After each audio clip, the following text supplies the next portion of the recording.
Yo, what is going on YouTube? I am Germ here. So lately we've been talking so much about dramas and scandals and controversies and some actual news mixed in there as well with, players' contracts getting terminated and rumors of where they're going and all this stuff. But we haven't really got back to having some discussions just about what we think is going to happen this offseason or what we think could happen this offseason. And that's really always been one of the bigger things that my channel has been based around. Like, yes, we cover the stories that happen, but in between, we also talk about what we think is going to happen, especially going into offseason, where we usually talk about all the different teams, players, and where we think they're going to end up. So I want to talk about one of the biggest free agents in the entire class in today's video, and some news, or at least what I think is some news that came out kind of regarding him, and that is Spica.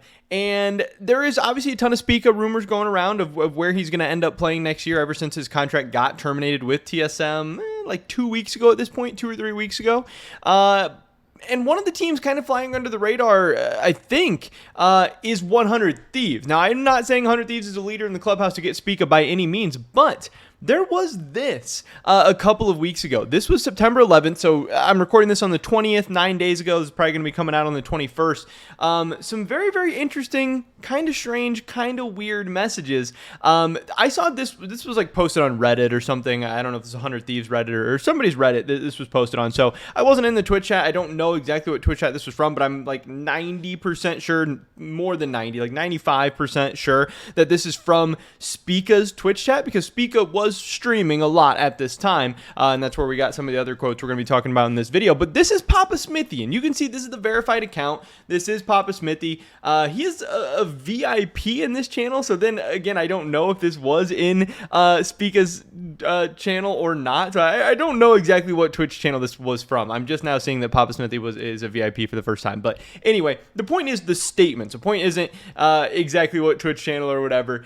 What Papasmithy says is our paths will cross eventually, Ming. Ming is obviously Spica. That's what I said in this tweet. I said this is Ming, Spica, Lou. And Papasmithy then also said, you're always on my list. Now, this was on September 10th. This was the day before the LCS finals. The LCS finals between 100 Thieves and Cloud9 took place on September 11th, the day I tweeted this out. I tweeted this like the morning when I was on my way to the stadium. Kind of weird, kind of strange. In a vacuum, don't think I necessarily love Papasmithy coming out and saying something like this. He's not saying like, hey Ming, I'm gonna get you for my team next year or anything like that. He's making a very vague statement about just sometime in the future, but still, if I'm closer, I might be thinking like, okay, this is just kind of weird. What the heck's going on? Why are we doing this the day before the LCS finals? Why are we doing this during the season? And why are you doing this in public at all? If you wanted to say something to Spica, why could this have not been a Discord message, a DM? Like why is this public? It's just strange. It's just a little bit weird to me, but Papasmithy always does stuff like this. I'm not saying like weird and strange stuff. He always is very, very active out on like Twitter and in Twitch chats and on Discord and stuff like that. And I do appreciate that from him. I like the people who are open, transparent, honest, that communicate and interact with fans and players and all this stuff. Papasmithy's even came into my Twitch chat at different points in the offseason before. So I do respect that. But again, was this a good thing to necessarily say publicly? I don't know. But then that's also getting people to the point of, hey, does that mean Spica is being considered or going to be considered for 100 Thieves next year? I don't know. Now, obviously, 100 Thieves made it to another LCS final, but they got 3-0'd again. And yes, they have won an LCS title, but they've also been 3-0'd twice in LCS finals as well. Closer overall has been very good, but and at his best, Closer's been one of the best players in the LCS. But in that time, Spica has won an MVP. Closer can be inconsistent. He's a little bit up and down. Also, right now, Closer is an import and Spica is a resident.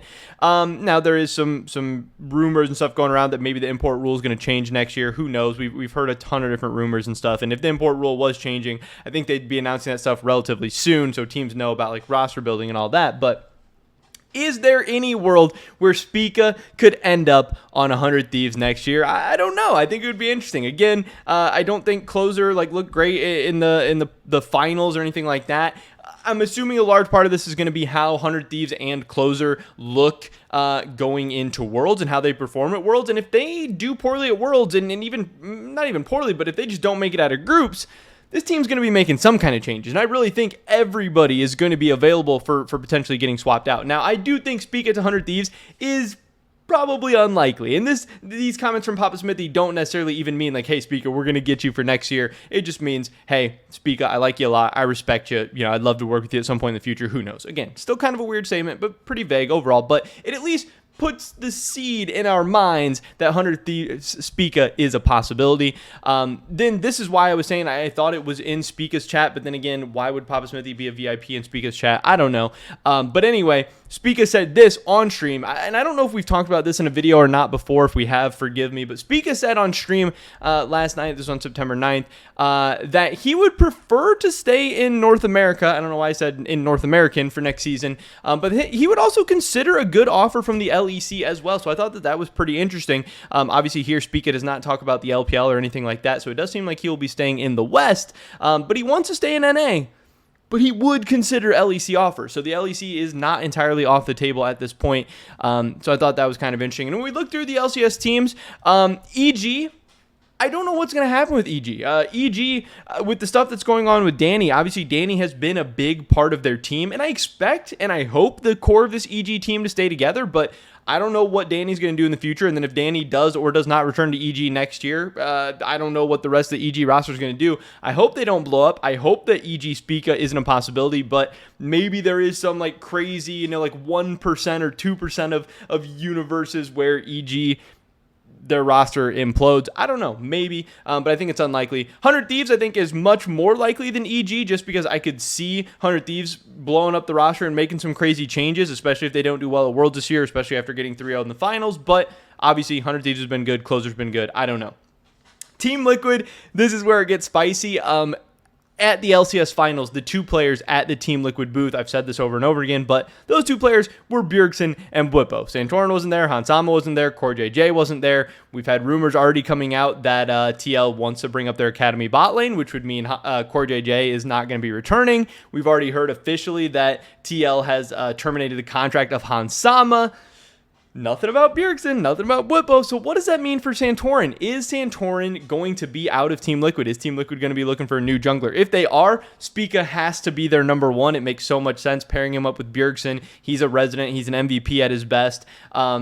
Santorin was really, really consistent and overall pretty strong for TL this year. But again, Santorin isn't really an MVP level of player at his best, and Spica is. Even if Santorin's a little bit more consistent, Spica could have those high highs that could really take you to the next level. And he's young, exciting, brandable, all that stuff. I don't know. I could see it really working out for TL. I also think Spica to CLG would be very, very interesting. He's not going to Cloud9, not going to FlyQuest, not going to TSM, Golden Guardians, Immortals, Dignitas, whatever. Maybe if a new team comes in, like a Sentinels or a Beast or whatever, maybe that could be an option for Spica. But then if we take a look over at the LEC, say he is going to consider LEC offers, not going to MAD, not going to G2. Rogue gets a little bit interesting. Now, hey, Rogue just won an LEC title. They just 3-0 G2 in the finals.